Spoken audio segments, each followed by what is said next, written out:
اللہ تعالیٰ بندوں کو آزماتا ہے، پرکھ کرتا ہے، امتحان لیتا ہے، طرح طرح کی نعمتوں سے اس سے مالا مال کرتا ہے، کاروبار وسیع ہو جاتا ہے، اس کے لیے دولت کے انبار لگ جاتے ہیں، دنیاوی مال و اسباب اس کے لیے جمع ہو جاتا ہے، منصب ملتا ہے، عہدہ ملتا ہے، اقتدار ملتا ہے، شان و شوکت ملتی ہے، لوگوں کے دلوں میں اس کا گھر بنتا ہے، تو اس کے ذہن میں یہ بات آتی ہے کہ میرے رب نے مجھے جو عزت دی ہے میں اس کا استحقاق رکھتا تھا، اور میں اگر اس لائق نہ ہوتا تو مجھے کیوں نوازا جاتا، تو گویا میرا رب میرے اوپر راضی ہے۔ اور پھر جب محفل نعت میں مہمان خصوصی بھی بن گئے تو پھر تو ان کے نفس کو اور تسکین مل گئی۔ جب پیر صاحب نے بھی ان کو ہی اہمیت دی تو پھر انہیں لگا کہ واقعہ ہی ہمارا رب ہم پہ راضی ہی ہے، تبھی تو ہمیں مذہبی طبقوں کے اندر بھی اہمیت مل رہی ہے، حالانکہ وہ جانتے ہیں کہ ہم نے یہ دولت کیسے حاصل کی ہے، وہ جانتے ہیں کہ ہمیں سجدے کی توفیق نصیب نہیں ہے، وہ جانتے ہیں کہ آج اس محفل میں مہمان خصوصی سے تو کل ہم شراب خانے میں تھے، انہیں پتا ہے، لیکن اس کی طرف توجہ نہیں جاتی، سوچتے نہیں ہیں، بلکہ وہ یہ سمجھتے ہیں کہ ہمیں یہ جو عزت مل رہی ہے یہ اللہ تعالیٰ کی طرف سے ہماری کسی قبولیت کی وجہ سے یہ عزت ہے، حالانکہ یہ ان کی آزمائش تھی، ان کا امتحان تھا۔ دوسری بات، وَأَمَّا إِذَا مَبْتَلَاهُ، اور جب اللہ اس کو آزماتا ہے، فَقَدَرَ عَلَيْهِ رِزْقًا، اور اس کے رزق کو تنگ کرتا ہے، اس کو آزمائش کی بھٹی میں ڈالتا ہے، فَيَقُولُ رَبِّي أَهَانَنِ، تو پھر وہ چیخ اٹھتا ہے میرے رب نے تو مجھے ذلیل کر کے رکھ دیا۔ بیماری آ جائے، ابتلا میں مبتلا ہو تو وہ کہتا ہے کہ میرا رب مجھ سے ناراض ہو گئے، تو یہ انسان کی کج فکری، ایسا نہیں ہے۔ کسی شخص کو دولت کا دیا جانا یہ اللہ کی رضا کی، دولت کا دیا جانا یہ اللہ کی رضا کی دلیل نہیں ہے،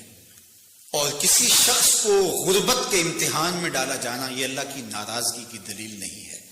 حضرت امام رازی نے لکھا ہے کہ مکے سے لے کر طائف تک 70 ایسے نبیوں کی قبریں ہیں جن کی وفات صرف بھوک کی وجہ سے ہوئی،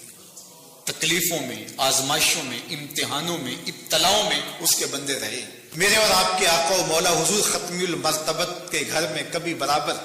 چولہا نہیں جلتا تھا، کبھی کھانے کے لیے کچھ میسر نہیں ہوتا تھا، پانی پی کے اور کھجور کھا کے گزارا ہوتا تھا، تو یہ تو کوئی دلیل نہیں ہے۔ اللہ کی رضا کی دلیل کیا ہے؟ نیکی کی توفیق مل جانا، اور اللہ کی ناراضگی کی دلیل کیا ہے؟ کسی شخص کا گناہ پہ دلیر ہو جانا۔ کوئی بندہ گناہ پہ دلیر ہے اور معصیت، نافرمانیاں، اللہ کے حکموں کو توڑنا اس کا مزاج ہے، تو سمجھو اللہ اس سے ناراض ہے۔ اور اگر کسی کو اللہ نے سجدے کی توفیق دی ہے، کسی کو اللہ نے اپنے راستے میں خلوص کے ساتھ خرچ کرنے کی توفیقات عطا کی ہیں، حلال حرام کی تمیز اس کو عطا کر دی گئی ہے، تو پھر سمجھ لو کہ اللہ اس پہ راضی ہے۔ باقی رہی بات کہ کسی کو دولت کا زیادہ دیا جانا، کسی کو کم دیا جانا، تو یہ آزمائش ہے۔ اب جو اہل ایمان ہیں، اللہ کے بندے، وہ کیا کرتے ہیں؟ جب دولت زیادہ ملتی ہے، اقتدار ملتا ہے، منصب ملتا ہے، تو پھر اللہ کے شکر کے دائرے میں آ جاتے ہیں، اور جب مصیبت آتی ہے، تکلیف آتی ہے، اذیتوں میں مبتلا ہوتے ہیں، تو پھر وہ یہ نہیں کہتے کہ ہمارے رب نے ہمیں ذلیل کر دیا، بلکہ وہ اس پہ صبر کرتے ہیں اور اللہ کے حضور دعائیں کرتے ہیں، التجائیں کرتے ہیں کہ مالک تو نے جو جس آزمائش میں ڈالا ہمیں پورا اترنے کی توفیق نصیب فرما، ہماری سفید پوشی کا بھرم نہ ٹوٹے،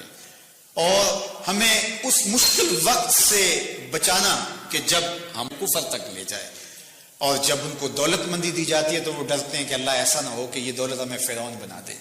یہ دولت ہمیں نمرود بنا دے، ہمارے اندر بخل پیدا ہو، تکبر پیدا ہو، ہمارے اندر غرور پیدا ہو،